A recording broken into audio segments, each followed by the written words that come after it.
So being from Brighton, when you were in school, how many pinball wizards did you know? I don't think I could call myself a pinball wizard. Here we go again. Welcome back to Comic Books and Cold Ones. We are the beer podcast with a comic book problem. Here you will find that we talk all things comic books and we drink all things beer. This show won't be any different for us today. So welcome in. I am joined, as always, by the three-time repeating Chili Pope, Mr. Yek. How are you doing today, Yek? I am elated, having won my local chili cook-off again, and it was once again crowned the Pope of Chili Town. Three times. 3 times. The three-peat. I was able to do it. I reclaimed my throne, the capsaicin crown, and I have that now in a warm, fiery belly full of chili also after the day after. So excited to be back in the seat to record some chit-chat with you about all things comic books and all things beer, and recover from my elation of being appointed to the papacy once again. So yeah, I mean, there is much celebrating around that appointment, and unfortunately celibacy goes along with papacy. So you, my friend, are going to be really bored for a while till next year's chili cook-off. The chili pope category works a little bit different. Oh, does it? Okay. The regular pope. A, you're encouraged to eat lots. B, you're encouraged to drink. And C, you're encouraged to copulate in order to procreate more pope chili eating people. All right. Well, that sounds good. I was worried about you there for a minute. Because nothing goes together nothing makes love making more passionate than a big fiery bowl of red chili. Yeah, the big fat belly full of chili. Some nice smelling. The ladies, don't go to the gym.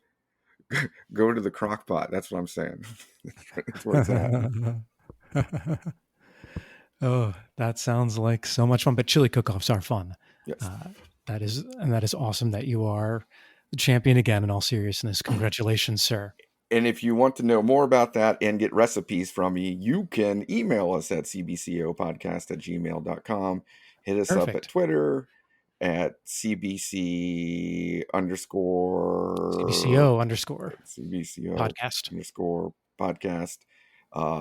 Or like our pictures on the Instagram at comicbooks_cold ones. Always, we do in fact have a shout out today. We are shouting out to Auburn, Alabama.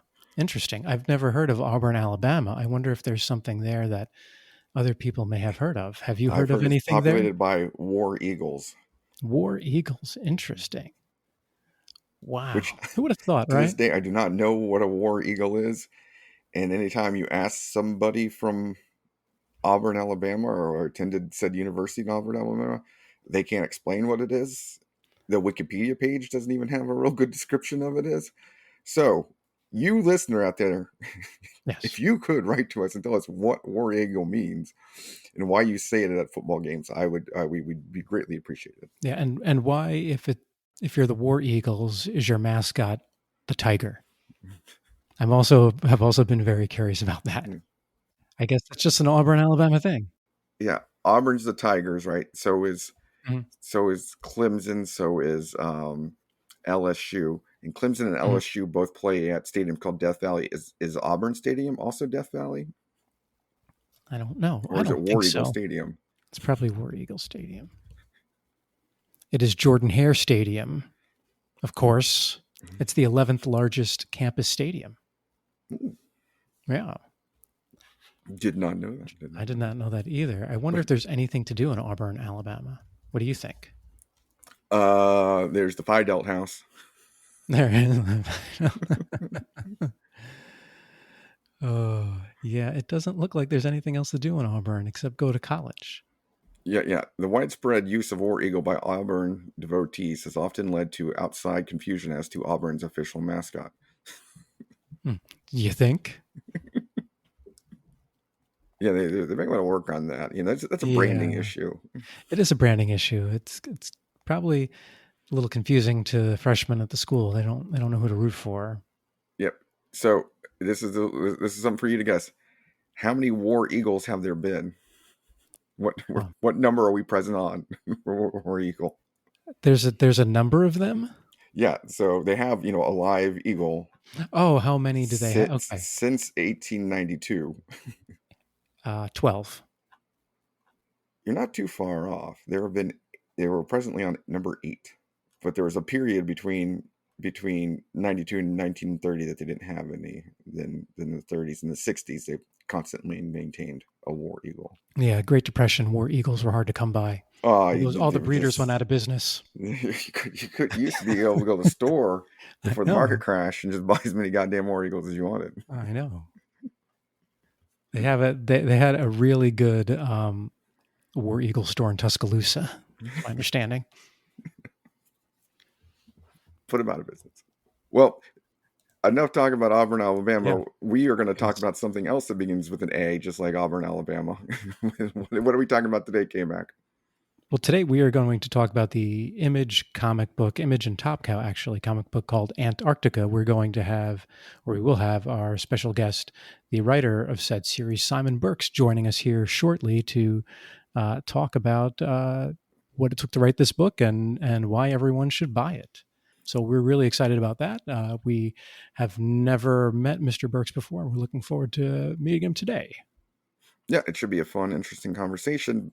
And to lubricate said conversation, we will need to get some beers before Mr. Birks arrives. So, do you have anything to drink while we are going to talk about his comic book today?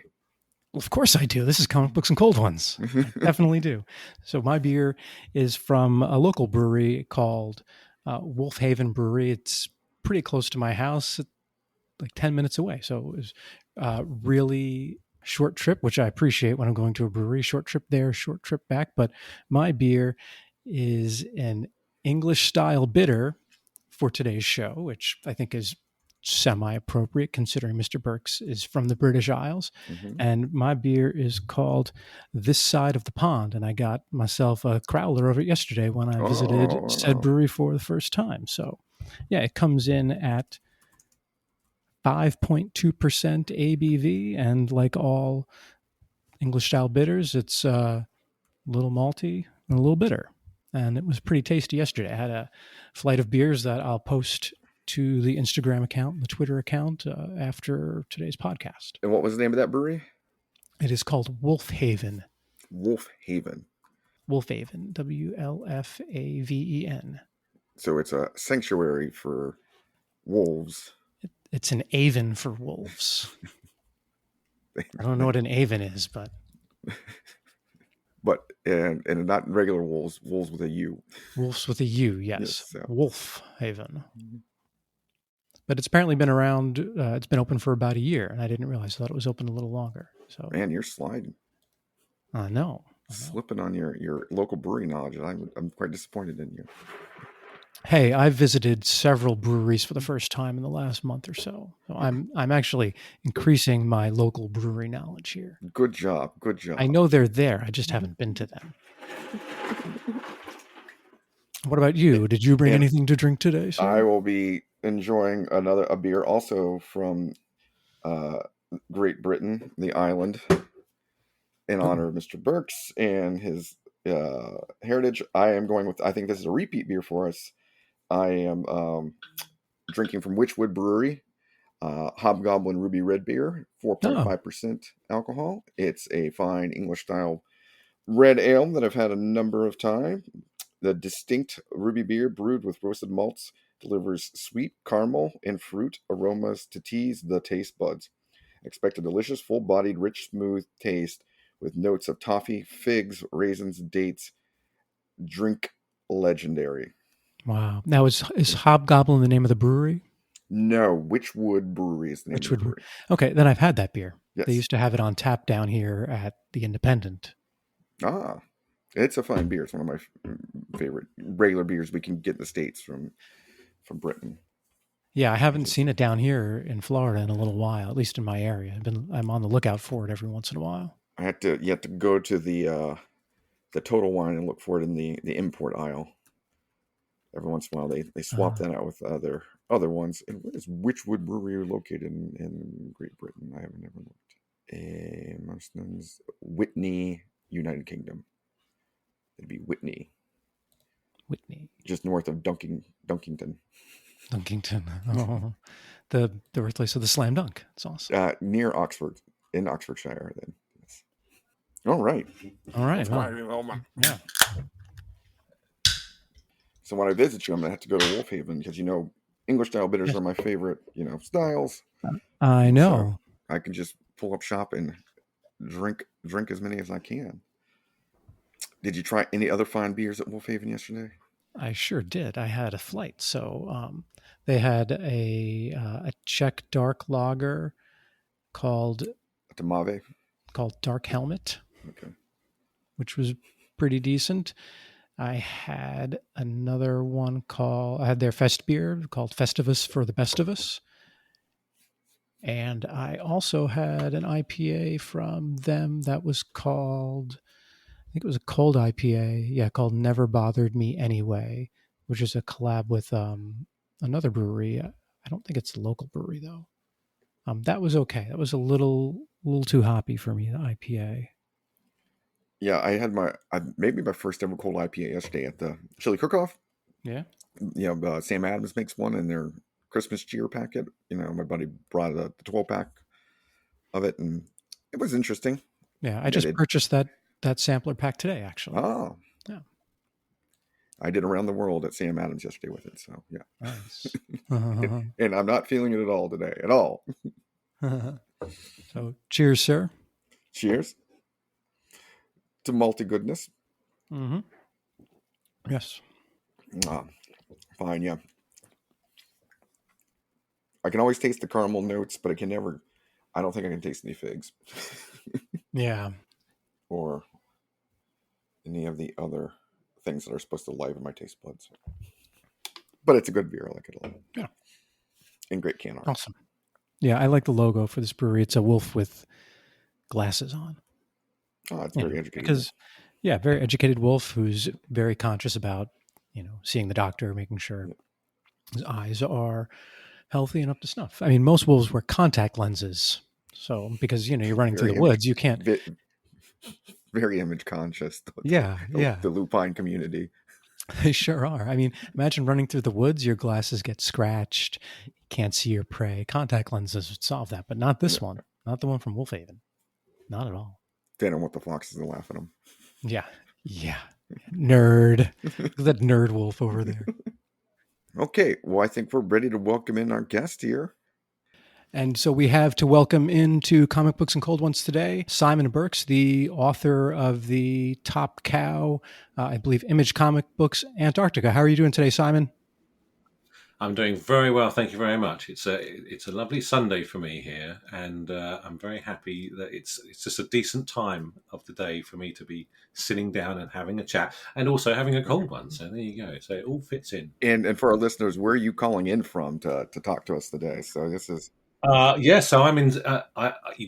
You don't know about the accent, but I live in Scotland, near Edinburgh is the best way of putting it. But I'm from the south coast of England, near Brighton. It's all, I guess everybody has it. You always sort of, only certain places are known around the world, aren't they? So that's where I'm come from.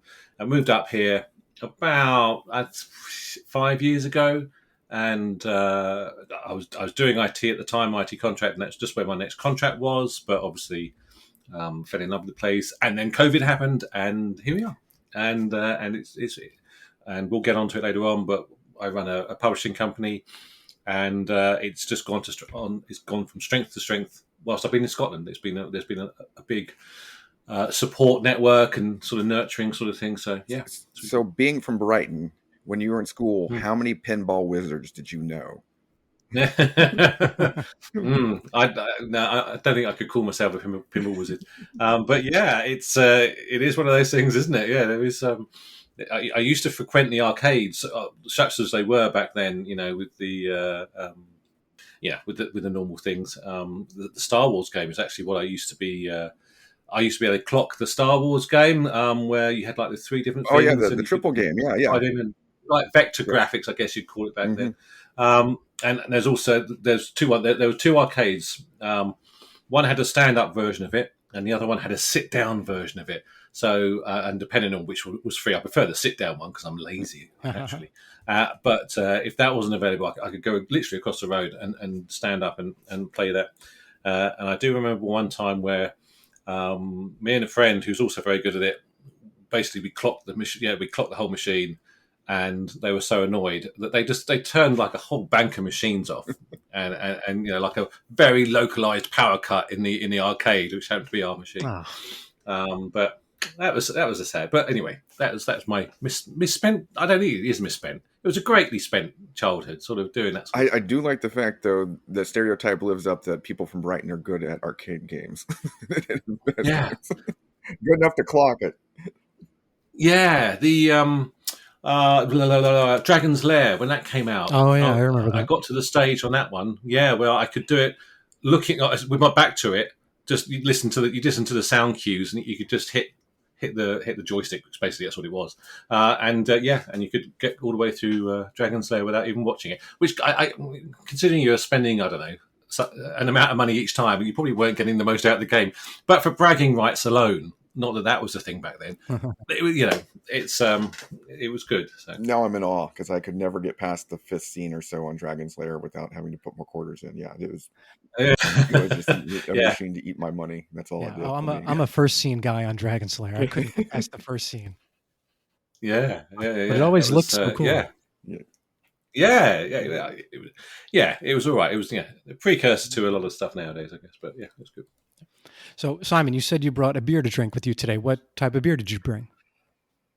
Okay, well, yes. Now, the important stuff.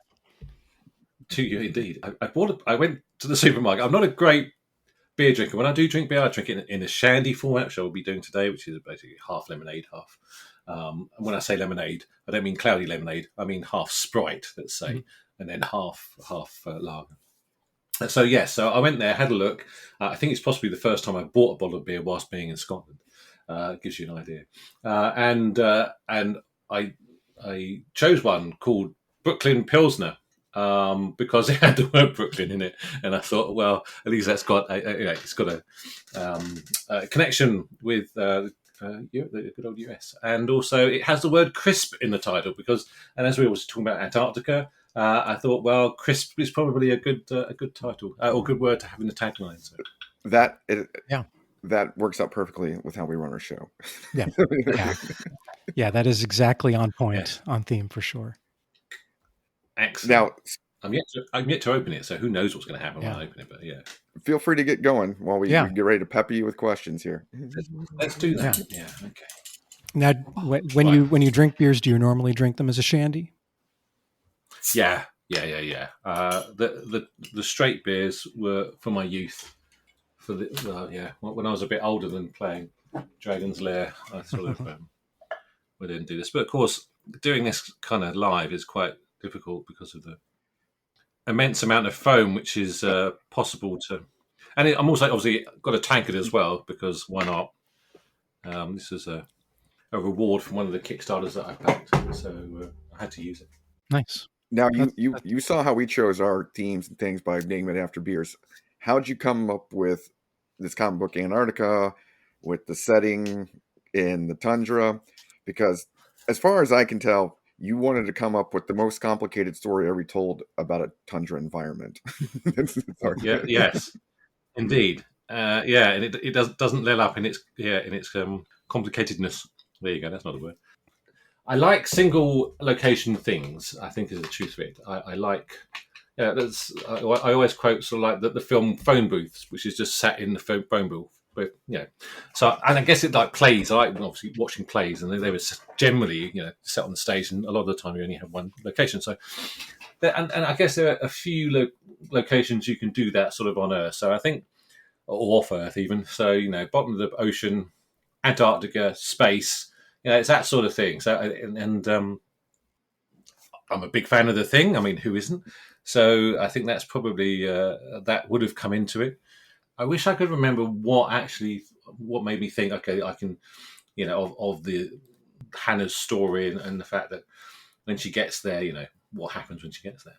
I cannot. I know roughly when it would have been because I was going over to have this sit down, face to face sort of chat with other people as well about Antarctica, because it first appeared in a book called Stairway Anthology from Top Cow, and before the early machinations of that, I sort of got to sit down over in LA, and I knew I needed an idea. So I suspect it's one of those things that if I look back on my Evernote or whatever I was using back then, I can probably see a couple of ideas which I probably thought, okay, yeah, they're good. I'll put those together and sort of go with it. So yeah, but I remember sitting there, roughly bumbling my way through what I was going to do, what my idea was, about someone going, yeah, I did, because I remember Matt Hawkins sort of saying, oh, that sounds like this show, and you think, but that's a good thing, everything sounds like something else when it comes down to it. And so I had the idea initially when that Hannah goes out there, and as soon as she's out there, she meets somebody who looks like her, who is her, but is just different.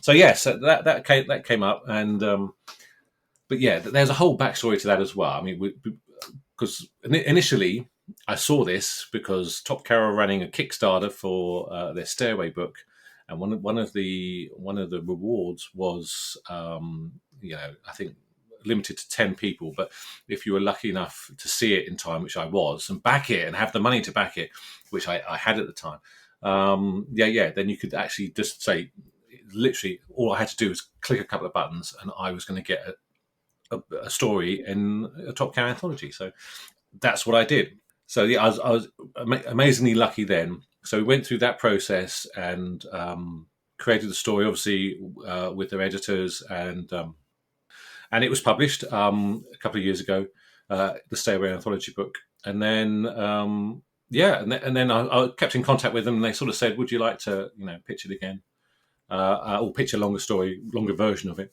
To which I said, "Yeah." And then and they liked it. So yes, that's it. But sorry, going back to the actual question, which is the story. It's going to be that sort of thing. Lots of different ideas. That they talk about it being sort of like Stargate meets his Dark Materials, and that kind of right. There are certain aspects of it, and as I continue writing it, it's lovely because I kind of do borrow certain bits of other sci-fi stuff because I'm a nerd. And it's nice to sort of have little nods everywhere. So yes, it's a bit of everything, and thoroughly enjoyable.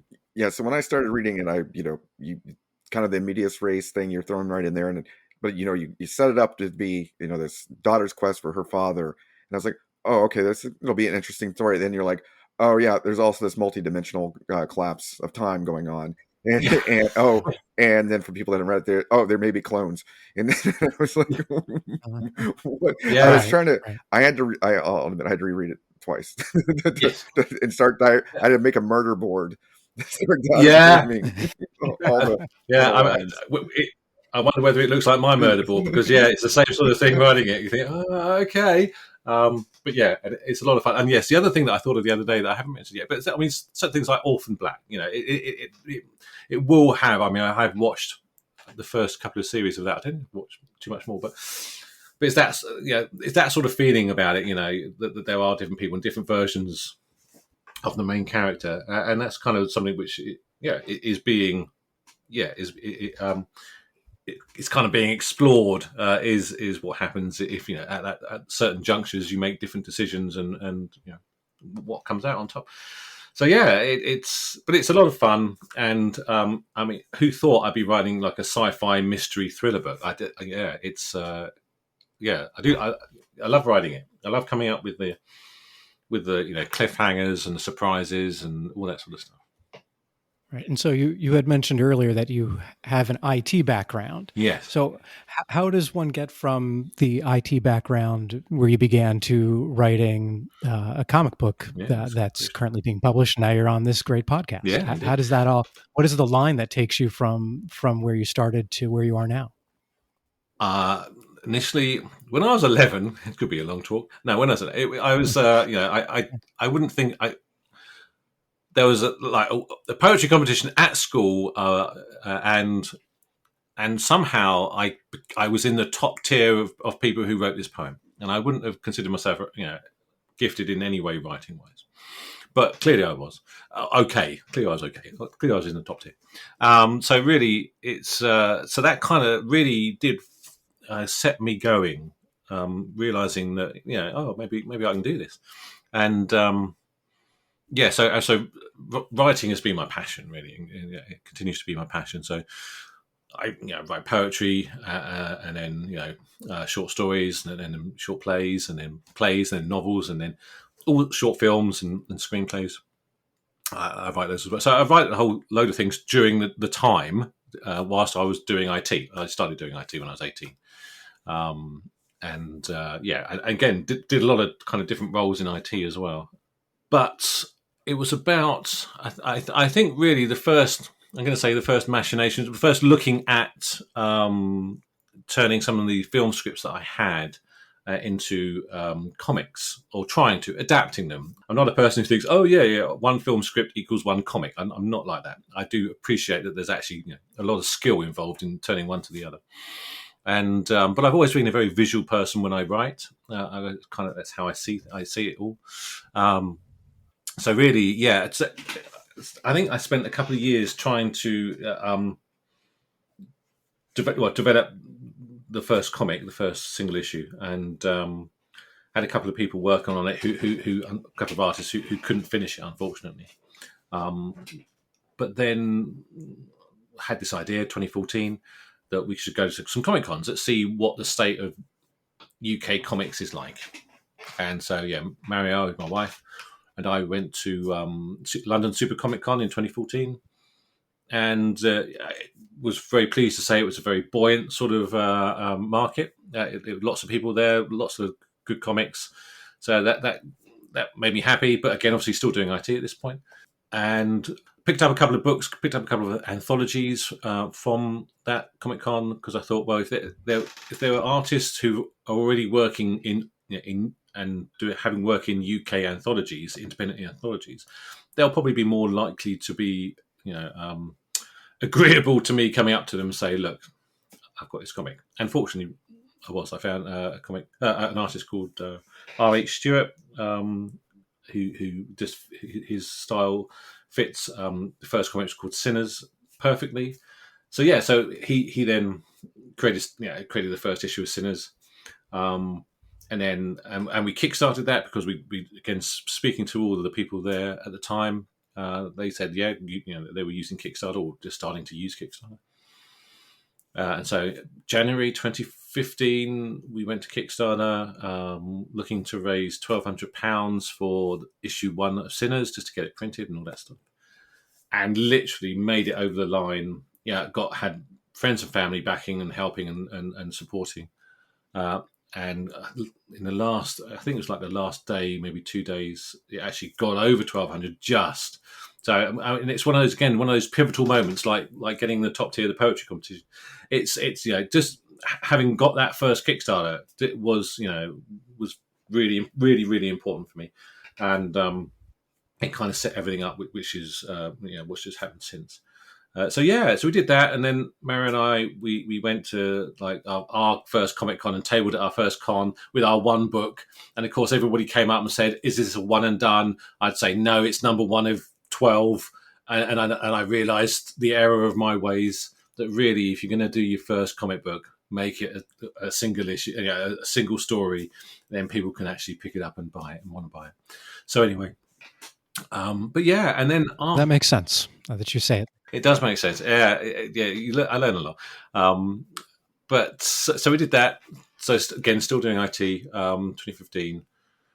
And really, so the life was after that was doing IT during the day, and sort of developing comics, writing comics. We initially started off just creating comics that I'd written, but one of the artists that we use, Lyndon White, who's also the letterer on Antarctica. So he was one of the very early creators that we worked with in Blue Fox Comics, which is what my company's called. He had a book that he said, "I'd like you to publish it if you like." And again, so I suddenly thought, "Oh, okay, that's quite interesting. I'd never really thought about doing that, publishing other people's. So, and again, that started up. So that was probably about 2017, 2018. So we started doing that as well. And and then that carried on. We'd do probably 3 Kickstarters a year, something like that, to sort that out. And then pandemic struck, and we had a Kickstarter going for somebody else's book, which was an adaptation of At the Mountains of Madness by Lovecraft. And when they sent it to me, I knew it was going to be quite popular because there's a big, Lovecraft following on Kickstarter. And literally, I think it was happening in March, so it was going to end on something like March the 20th, and that's kind of when the whole lockdown was happening. And Kickstarter has actually said would extend it by 7 days or whatever because of all the trouble going on. And we raised £37,000. So let's say that whatever that would be in dollars. It's like $100 million in American money. Yeah, exactly. That's where the conversion works. and it just gets you thinking, and it got me thinking. Okay, this was the first time I thought, well, yeah, okay, that's obviously I've seen other people make serious money, but now here we are doing it as well. So that got the cogs whirring, and then we got to around September, October, and I was working from home all the time, and I was finding it very difficult. I mean, it's one of those things. Before the pandemic, where I worked from home, that would be my choice. You could do it 1 or 2 days a week, and you'd actually have work to do and stuff like that. But because of the type of role I had, it was difficult, and I wasn't feeling that I was getting enough done at home, and it starts getting you down, and so I was feeling a bit down, shall we say? And we've been talking about it for a while, but so sort of we agreed, okay, I'll stop the contract at the end of October 2020, and for like 3 months, we'll try and do a Kickstarter every month and see where that goes, and if I can sort of pull in an amount of money that can keep us going whilst Marielle obviously does her job as well. And that happened. That was started in November 2020, and 3 years later, I'm still not doing IT, which I'm fairly happy about. Running a Blue Fox Comics, and now doing a Kickstarter a month. So that sort of tells you the sort of throughput that we have. And we just did London MCM Comic Con, and we had a booth for the first time. It's kind of we're getting there. So how you get there is slowly, with a lot of heartache and a lot of hard work. And obviously in that time, around 2017, 2018 was when that Kickstarter, I saw the Top Cow Kickstarter.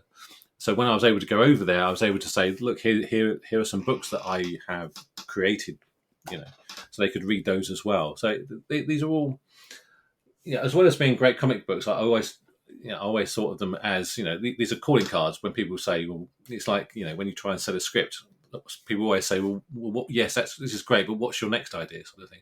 So I've got lots of things I could show them, which gives you a bit of credibility. It's so that also that going in parallel with the general Blue Fox stuff helped, and that's how in 2023 I'm in this very lovely place with this beer that I've just bought, and at the Tesco. Yeah. The head's finally gone down, so I'm going to put some more lemonade in everyone. So besides what you have going on with Antarctica now, do you have other projects in the work, like through Kickstarter? I heard you mention you have one a month. Yeah, I've got one a month. So obviously some of them are ones that I've written. Some of the ones that actually my wife has written.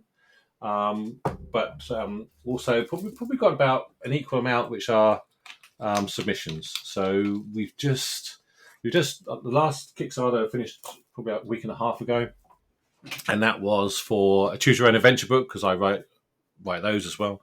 So we do those as well. So, and that funded well.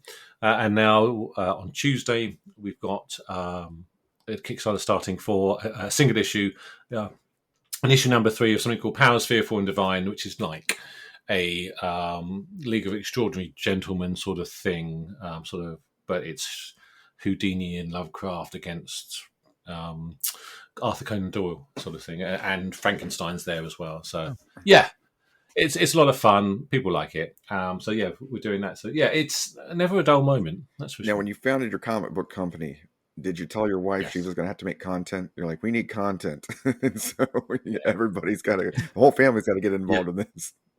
Yeah.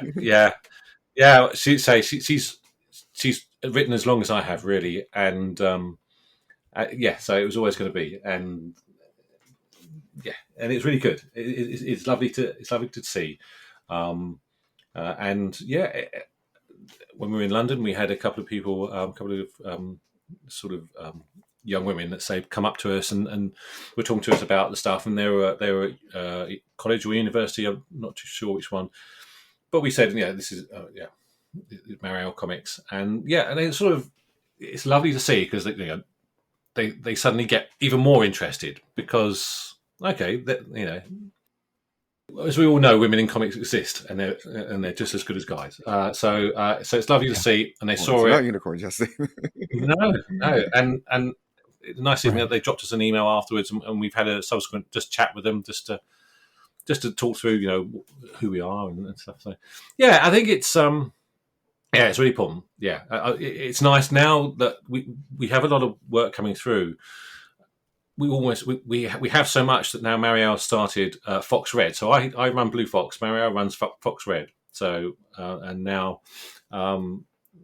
her comics plus some other people as well will be going through Fox Red, and she will run that. But yeah, so it's going to be even more boxes in my house, but that's all in our house. So I asked that question for one particular reason. When we started this podcast, K-Mac went to his wife and told her she's going to have to make content too. And so far, he's not been able to get it done. He's holding us up. What sort of content were you hoping for? It's anything. Anything to drive the reader. Yeah. I think we've gone from like 1% chance to no % chance at this stage. I think we have a Substack that we run for Blue Fox and also for the Choose Your Own Adventure books called A Branching Narrative. So we do those, but we also have a little podcast that we do. But we knew at the start our time is limited, and so we actually called it Marielle and Simon's Wildly Inconsistent Podcast. And it lives up to its name. It is wildly. I think the last one we did was February, but I mean, so it's really good. Hats off, if you to being able to do a consistent podcast because I wish I could. One day I can. I'm sure. We hit our numbers of 1.5 per month. Pretty stable. Yeah, that's good. Pretty steady. I do want to circle back to this Choose Your Own Adventure project. Tell me a little bit more about that. But Yek and I grew up in the 80s. We're 80s kids, so Choose Your Own Adventures were a big part of that. So tell me a little bit more about this. I'm super interested. Yeah, well, for me, it's 1982. I can see it. I have a shocking memory, but I can sort of picture where I was when if Penny first dropped about them, what they were, because I was a quiet kid and quite an introvert. So, and I didn't have loads of friends who would play an RPG or anything like that. So these were fantastic. So Fighting Fantasy came out in the UK. Steve Jackson and Ian Livingston, who ran Games Workshop, and then so that's when I started getting into them, and I love them. I still have all 59 of them, of the original books, plus all the other ones subsequent, downstairs on the shelf, and. So basically, from the age of 12 to like 47, I tried many times to try and write one, and I just couldn't get it right. Just couldn't get, I don't know, whatever process that I needed, I wasn't there. But again, I was doing IT contracting. I had time off between contracts, and like a couple of months, and I thought, okay, let's really try it and nail this down. So, and again, I mentioned it before as well. It's like I planned it, but I didn't. But I'm quite a visual person, so I thought, okay, well, what I'll try, I'll get some of the Pathfinder tiles, and I put like the dungeon tiles, and I put them on like the dining table, and sort of moved them all around, and then started so I had that on there. Then I had some Pathfinder like NPC tokens and monster tokens, and I put those on there as well. And just okay, and I thought do a simple one, just a dungeon crawl, because I'm not going to do an open world 15 volume. I did that with Sinners. I'm not going to do it again. So this is so I just did a really simple one, wanting to, and I did it, and I started writing it. There's some software that you can use to help you. It's called the Gamebook Authoring Tool, or GBAT, but you can look it up. There's the free version is like you can do 100 paragraphs or 100 sections, but if you pay something like $30, I seem to think, but it's unlimited, and it helps you. Does all the flowcharting, it builds you a flowchart so you can see what's going on. It's just a really great tool for me. I know other people use Twine. I looked at Twine, but I just couldn't get it. I don't know. It didn't work with my brain. But the Gamebook Authoring Tool is logical enough for me.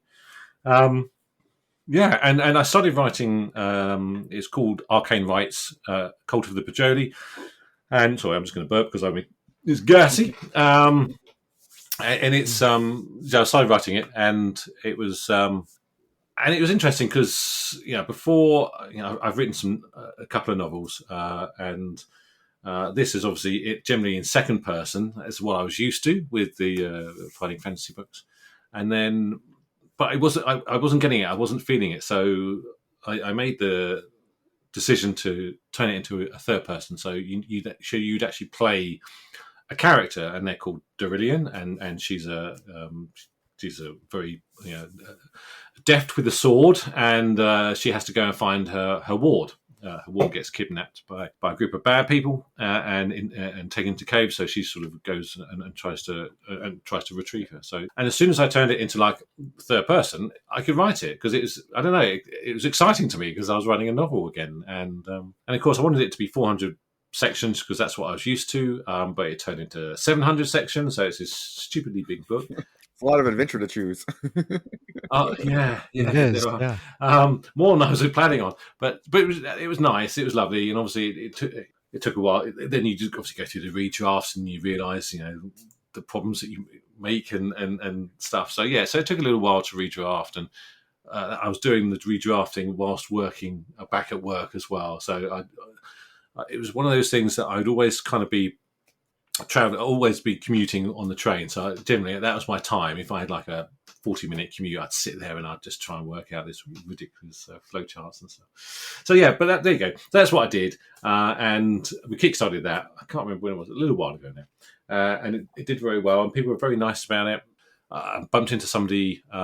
We were in a comic shop down south when we were just visiting there again, and somebody said, "Yes, I've turned this into like a 5e campaign little thing," and so it's really good. A lot of people say nice things about it.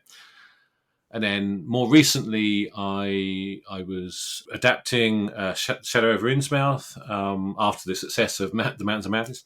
I was adapting that, and I thought this is a good scenario, trying to get out of Innsmouth basically alive without going,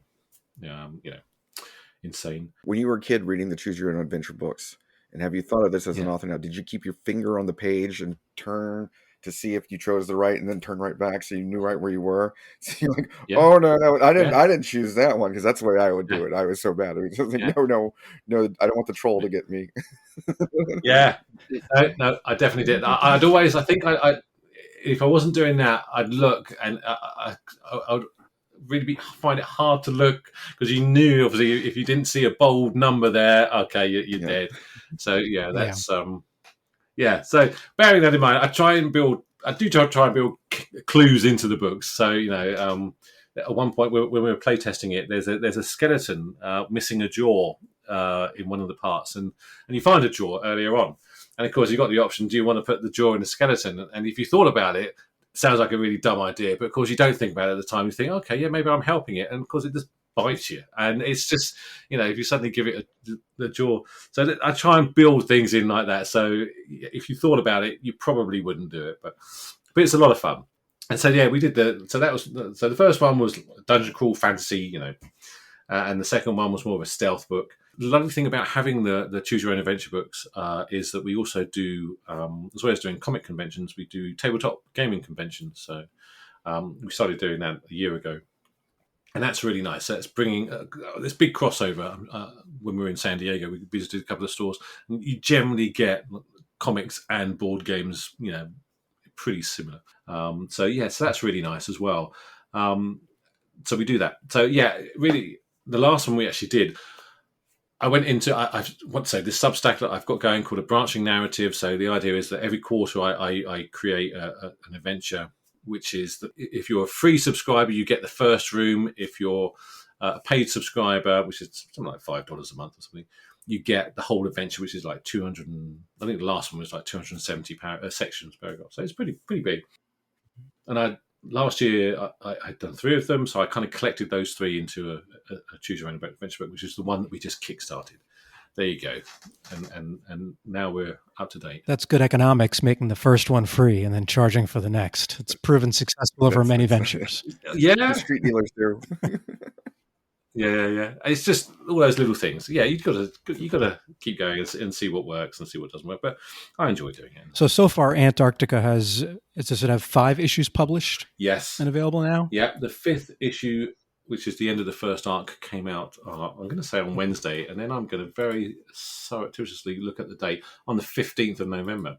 Okay. So that was the last one in the first arc. That was initially when Top Cow was saying about the comic. That's all we kind of agreed to do. The first 5 issues, the mini series basically, and then when I went over to San Diego and sat at the booth. I'm not very subtle at the best of times. And I mean, I'd say, I think I said to them a couple of times, by the way, if you're interested, I have written like 3.5 other, continuation issues if you're interested. And unfortunately, they sort of came back and said, well, that was on, I think probably the Thursday. And then on the Friday, they said, yes, we'd like to do a second arc, which I thought, great, that's great. So I messaged all the people, the Woody Roberts, the artist, and Lyndon, the letterer, saying, great, we got, a second arc, so very happy. And then on the Saturday I came in and they said, we're probably going to make it an ongoing series. So, and that was just, that was really good. So I got to tell the guys again that it was, things were getting better. So all in all, yes. So 5 published. Fortunately, so I'd already written half of the second arc, let's say. And so it wasn't the case where I had to suddenly think, how am I going to continue it? Because in my head, it was always going to be a longer story. It was never going to be 5 issues. So I kind of had to tweak the last page of the 5th issue. But apart from that, I mean, I've just kept going. And today, as we speak, I've just finished the first draft of page 12 of issue 10, which is obviously the last issue. And it's just as heartbreaking as all the others. But it's good stuff. I don't shy away from one thing I want to do with my comics is make people feel. Whenever I consume television or films, whatever. If I don't care for the people, I won't watch it because this is the point. So, but there you go. So it comes across in my comics, I think. Yeah. So you're on issue 5 now, and ongoing series coming out in December. You as your choose your own adventure, you've written a story here where you have every out possible that you can write next, right? So because that's what I was says a daughter searching for a father that turns into she finds herself, and then everybody else in Antarctica finds himself even though there's nobody else there. Yeah. Do you have the end set? It's set in Antarctica. Does it involve penguins? Are we going to what? Do you know where this all ends? Or are you still working on that yourself? I know what the final 5 pages of the whole idea is. I do know what that is. How we get there is up in the air, which is the nice thing about it. So that's kind of it. If it, I love it to run as long as possible, and as long as it's sensible to as well. I wouldn't be surprised if we got to like issue 70 and that was the end. In my mind, that sort of thing. It's a big story, and as you know, there are quite a few characters, and I want people to care. I don't generally introduce characters lightly. There are a reason they're going to be there, and I want people, if they're good people, I want them to care for them. And sometimes if they're bad, I want them to care for them. So yes, as you're right, there's lots of different possibilities. Like I said, one day, in fact, I've got one of the ways I start developing choose your own adventure books is that I look at battle maps, because obviously, online, either on Pinterest, or I subscribed, or I'm a patron on Patreon for a chap who does maps. And I look at those battle maps, and if they start firing the whatever synapses or neurons, whatever is up in my brain, I will probably at some point I'll file that map away, and I'll say to the person, oh, by the way, I do this. Would you mind if I use your map as a kind of a reference sort of thing? And they say yes. So after that, then I'll file it away, and one of them is an Antarctic one. I'm not going to lie, it is. But I've only seen that. I've only seen it in the last 3 months or so. So yeah, we'll see. But I suspect there might be one of those. Yeah, I do understand what you're saying about, it's important for the reader to care about the characters. And I noticed through each of the issues, all the characters get extra layers added to them. So whether it's Hannah or some of the other people she met in the station, that you're learning new things about them every issue that make you care about them a little bit more as the story goes on. It's done very well. Thank you. Yeah. And again, it's kind of like when it was on, I was kind of a Lost fan as well, and I kind of enjoy. I don't mind having random stuff thrown at me, because I'm expecting, because it's interesting. I don't know. It's and maybe Lost didn't pay it all off, but anyway, I mean, the idea is here that you will get answers. You and I have something in common that Yek and I don't. I was a huge Lost fan as well. Not that guy, though. I literally got lost in the first episode. I was like, where is it? Oh, I love that show. What's going on? Yeah. You've probably saved yourself some time. That's my understanding. And some heartache at the end, I heard. So yeah. Some strange heartache at the end, yes. One of the things I not just your writing and building up, but how much work do you work with Lyndon and Will on the art? Because because you have that story, such a schism breaking and flashback and everything. It's really well done, I think.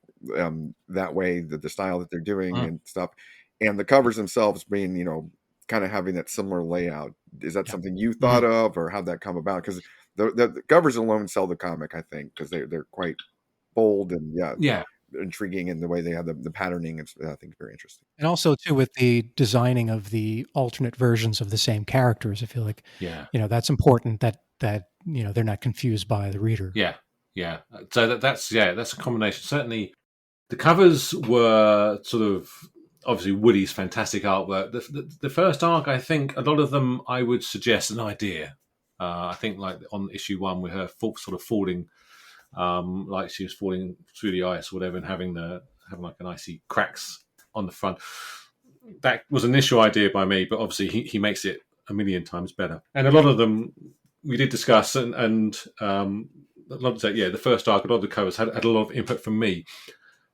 I think going forward, it's less input from me now on second arc. Woody's in the swing of it, and what I tend to do now is with the variant cover artists. So I'm having those discussions with Top Cow editors and sort of. So a lot of the variant covers are my input and my idea. I want this, I want that. One of them is an homage to Poltergeist, Carol Ann at the TV sort of thing. They're sort of like that, and there's another which is a very Vitruvian. So it's a lot of fun. It's just a lot of fun, and so it's really nice to be able to include, as I said, little nods to other science fiction things. In continuing today, when I was writing issue 10, that there's a thing which is I think if it stays in, because it obviously during the drafts is kind of a little nod to Watchmen sort of thing. So we'll see, but it might just be in my brain, the connection. It might not be anywhere. This is how it is. Yeah, we have that. We make a lot of connections in our brains here too that people might not make on their own. So we completely understand. Yeah, no, very much. Being in Scotland, do you have a favorite pub that you frequent, or anything like that, or that you know is popular in town? Because if we get lost in our own time in Scotland, where should K-Mac and I end up? Well, I think one of the favourite places here, I mean, because, you could go to the pub, but why go to the pub when you've got so many castles, is what I would say. So our favourite castle is pretty close by, about 20, 25 minutes from here. It's called Stirling Castle. You probably would have heard of it, but it's and it appears in, I think I'm going to call it probably wrong, The Outlaw King, which is Chris Pine thing on Netflix. It's actually, it shows you Stirling Castle, and it's lovely. I mean, Edinburgh Castle is nice, but obviously, as you understand, it's quite busy. It's in a populated quite a tourist popular place, where Stirling is less so. And I would always thoroughly recommend that. And I mean, they have food. I was going to ask, probably can you buy a pint? I assume it's Scotland. You got to be able to have something, or at least a dram, scotch or something. Yeah, so we like going there. That's really nice, and they do lots of different events. But obviously, we've got our own things here as well. But for pubs, I don't know. I'm not great. I love bookshops. And that's kind of it, really. Also, comic shops and the Lego shop. But apart from that, and so with you developing like deep thoughts in your characters, probably detailed backgrounds. If you're going to Antarctica, you got to take everything with you, right? So, what did Hannah take for her beer or her drink that she wanted, that she knew she wasn't going to get again? Because she has a sordid history as a child and a teenager, bouncing around. So, yeah, what do you think she took? I think it's a good question. Just trying to, you could sort of, I could kind of rewind and then move forward again. What would Hannah choose? I think it would be fair to say it'd be something that would remind her of Jim, because I think this is, and obviously he did run a coffee place. So maybe like something simple like an iced coffee type in a can or something strange like that. I think that would probably be a thing. And she'd maybe mix it with some, I don't know, whatever, some Baileys or some Tia Marie or something to make a little liqueur coffee or something. Yeah, indeed. So probably, that would be it. I like the question, though. I'm going to have to think about it. So, on the show, one of the things we do for all our guests, anytime we have a guest on, we run a little gauntlet of questions here on trivia. So, don't know if you're going to go. There's only 5 questions.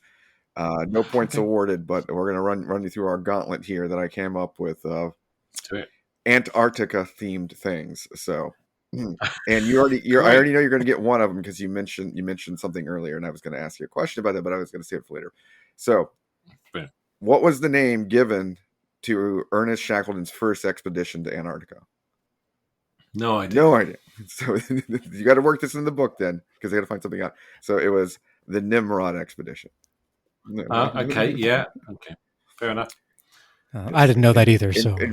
And famously, now you can buy for a few $1 million bottles of the whiskey that they left there, Scotch. They left Scotch whiskey. So there's a famous thing called Shackleton whiskey that people went down and dug out of the ice, and these bottles now go for millions of dollars. And people have actually done scientific testing to recreate it. Do you know the brand of Shackleton whiskey that they took with them on the expedition? Probably not, but the brand of whiskey, eh? And they just recently found that too, didn't they? It's in the last 10 years or something, maybe 2 decades old. But yeah, I just know they go from like absorbent amounts of money, for Scotch people. I mean, dare I get a whiskey question wrong when I live in Scotland? Yes, that's the reason I'm throwing it to you. Yeah, because I'm sure it's going to be just such not an aficionado. If you guess the region, I will give you the point. I don't know, because there's so many blended whiskeys. It's not going to be a blended whiskey. It's going to be a whiskey, yes, isn't it? And it is from one region. Of the 5 regions they have in Scotland or whatever. Oh my god! Let's say it's going to be. I'm just going to say maybe somewhere over one of the islands or in the island region, but as an island, ISLAND. Yes, and you are wrong. If you're going to go, to someplace really cold, you got to go to the Highlands, right? So it's McKinley's rare old Highland malt whiskey that they took with them. I don't feel bad about not knowing that. No. But you can buy it once you get successful with your Top Cow and your Image Comics. We will come enjoy a bottle with you whenever you purchase one. So, but is it sensible to buy a whiskey which wasn't drunk for a terrible reason. I'm not sure. Well, when you get to be a billionaire, you're going to be an awful human being already, right? So It seems that way, yes. So it's probably not Dare I say. that's probably a low level of foul. So now this is the one I knew you were going to get. So in the movie The Thing by John Carpenter, Yeah. what's the name of the station, the Antarctica station? He does this to me sometimes. Does he? Yeah. I mean, yeah, it's. I don't think I remember the station from The Thing. What's it called? U.S. Outpost 31. See, you being a fan of The Thing, I was like, oh, he's got. Yeah, I must have seen it on a T-shirt, mustn't I? I must have, I mean, I can remember like Alien, the Nostromo and whatever the 426 LV 426 or something. I can't remember, but yeah, okay. Clearly, I need to rewatch it, which is not going to be a problem. Is it a Christmas film? Maybe. It's what's snowy, and it's snowy. We have yet to make our list of alternate Christmas films. There's Die Hard's a Christmas film. Technically, Batman 2 Christmas film. There's a few other, but I think The Thing can qualify being snowy, and they have nice warm hearts at the end when they they gather around. So. Yeah, marshmallows. Yes, but did they ever say what time of year it takes place? Well, it's at night, so it's got to be whatever time that is in the year. Oh, that's true. Actually, if I think it's mostly day during the winter. That's something I know. That's kind of the one thing. I'm terrible at clearly research. So this carry is on. The second to last question. Okay. Approximately how many penguins are there in the Antarctic region? Just number of birds themselves, not species, but number of birds. This is a number I did not know. This is and it is a large number. It's a large number. It's not a trick question like how many polar bears would be in the Antarctic. It's a big place, isn't it? So let's say something like 6.7 million. Not too far off. Believe it or not, there are 20 million penguins. That's a lot. I know. What are they doing? That's worrying, isn't it? I mean, there's only so much. Well, how can one species survive so well in an inhospitable area? And their only food source, they have to go in, and that's where they get eaten, right? So yeah. Going for fish. And you think maybe if just one of them went to, I don't know, somewhere warm, they suddenly go back and say, "Wait a minute, what are we doing here?" The ones that go to the Galapagos got to be like, guys, you're missing out. They're lizards here. You can stand on the land here, and it's not freezing. And there's random English dudes that come talk to you about evolving. It's going to be way better. Yeah, that's right. Yeah, indeed. And the final question, which I don't know, this may be research for you. I did not know this bit of trivia, but how many time zones does Antarctica have? And this fits into your comic, I think. Well, I guess it would have. I mean, I'm assuming that all the date lines meet at the North and South Pole, but if they did, then you'd have kind of 24-ish. I don't know, but it's either all or nothing. So officially, they say nothing. The 0 is the number of time zones. So that fits with your comic of two worlds are collapsing in on themselves. You can use that as a line in one of your upcoming series and say, "Hey, what time is it? Very happy. It's all times or no times." So Nope. I'm happy to pinch that. Now, be careful if you do. He might want credit for that. You get the little Stanley box down the bottom with the asterisks. Definitely. That's cool. Well, thank you for enlightening me. And that's the asshole portion of the show for me. So. That's okay. Let you one more time, plug the upcoming series, and where people can follow you and get more information and buy both the digital and the hard media of your comic come out. Yeah. Obviously, Antarctica, we've got 5 issues out. The trade comes out in February, to let you know. So that's going to be in preview. Should be in December. Then you can read issue 1 for free on the Top Cow website. So if you go to topcowprobably.com, I should remember, it's on there on the front page. and then so you can see whether you like it. And of course, you will. Then we have issue 6 comes out. So issue 6 is a new arc, and we go back 15 years. So it's kind of all new. So if you haven't read the first 5, obviously you can get them online as well. You can buy them at whatever online retailer, digital comic retailer you choose. But issue 6 goes back 15 years, and you don't really need to know about the first arc. So don't be frightened. Even though it's got the number 6 on the cover, you'll be perfectly fine to go in at number 6 and grab it. And yeah, it has just as much heartache as the first arc, and probably even more so because now Hannah's are 7 years old, so you feel sorry for them even more. But yeah, so that's going on.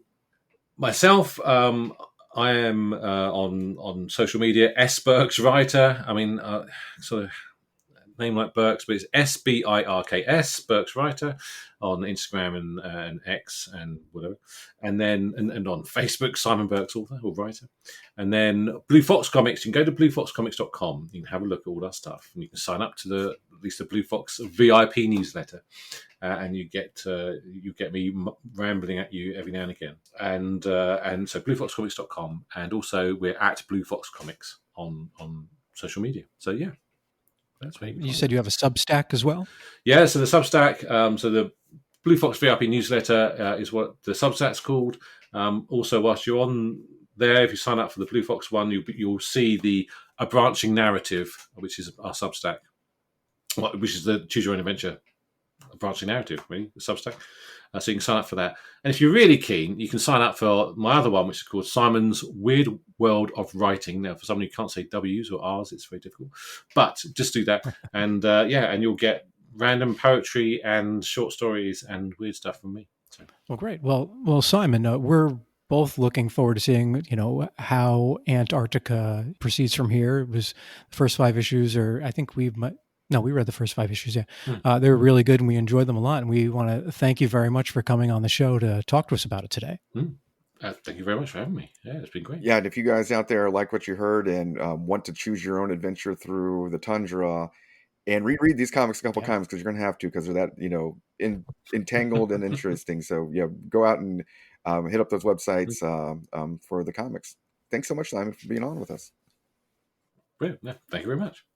We hope you all enjoyed our interview with Antarctica author Simon Birks. If you want to know more about Simon and the things he talked about, if you want links to those things, you can check our show notes. We'll have it all in there. If you want to send us an email to tell us what you thought about today's show, or if you want us to interview someone, or you want to be interviewed by us and face the gauntlet, the dreaded gauntlet, you can send us an email, which is at cbcopodcast@gmail.com, or you can send us a tweet at cbco_podcast, and we'll post pictures and link all the things that we should be linking on our Twitter and on our Instagram, which is comicbooks_cold ones. So with that being said, thank you all for listening, and join us in December for our 12 days of something mess. Correct? And I think it's appropriate that we can say cheers today, since we had a proper English person on. And cheers to all you guys. Yes, sir. And, thanks for listening in.